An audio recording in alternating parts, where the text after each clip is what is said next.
আজকে আমি রান্না করব আমাদের এই জাতীয় ফুল শাপলা। এই শাপলাগুলো আমার মা আমার জন্য পাঠিয়েছে, আর অনেক কিছুও পাঠাইছে, তার সাথে শাপলাগুলোও পাঠাইছে। আমাদের তো নৌকা আছে, এই নৌকা দিয়ে আমার ছোট ভাই আমাদের বিল থেকে শাপলাগুলো তুলে আমার জন্য নিয়ে আসছে। তো এই শাপলাগুলো আমি কিভাবে রান্না করছি ওই ভিডিওটা আজকে আপনাদের সাথে শেয়ার করব। তো প্রথমে আমি শাপলাগুলো পরিষ্কার করে এভাবে ছোট ছোট করে কেটে নিয়েছি। এরপরে একটা পাতিলো নিয়ে শাপলাগুলো একটু ভাপ দিয়ে নিলাম। ভাপ দেওয়ার পরে যখন শাপলাটা এরকম হয়ে আসছে তখন আমি শাপলাটা নামিয়ে নিলাম।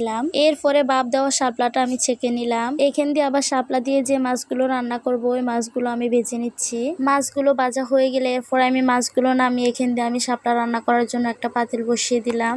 এরপরে পরিমাণ মতো তেল দিয়ে দিলাম। তেলটা একটু গরম হয়ে আসলে পেঁয়াজ কুচি মরিচ কুচি দিয়ে দিলাম। এরপরে দিয়ে দিলাম স্বাদ মতো লবণ, দিয়ে দিলাম আদা বাটা, দিয়ে দিলাম রসুন বাটা, এরপরে দিয়ে দিলাম হলুদের গুঁড়ি, দিয়ে দিলাম মরিচের গুঁড়ি। এবার একটু ভালো করে নেড়ে চেড়ে মশলাটা একটু কষিয়ে নিলাম। মশলাটা কিছুক্ষণ কষিয়ে এবার দিয়ে দিলাম নারকেল বাটা।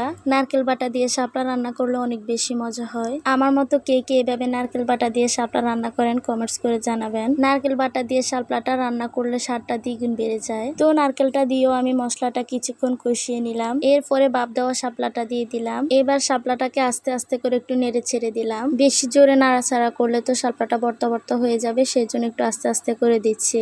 এরপরে কিছুক্ষণ নেড়ে চেড়ে পরিমাণ মতো পানি দিয়ে দিলাম। পানি দেওয়ার পরে যখন এভাবে শাপলাটা ফুটে উঠবে তখন আমি এক এক করে সবগুলো মাছ দিয়ে দিলাম। মাছগুলো দিয়ে এরপরে ঢাকনা দিয়ে ডেকে বাকি রান্নাটা করে নিলাম। এই তো কিছুক্ষণ পরে আমার শাপলা রান্নাটা হয়ে গেছে, আর এটা হচ্ছে আমার শাপলার ফাইনাল লুক। তো আমার শাপলা রান্নাটা কেমন হয়েছে সবাই কমেন্টস করে জানাবেন।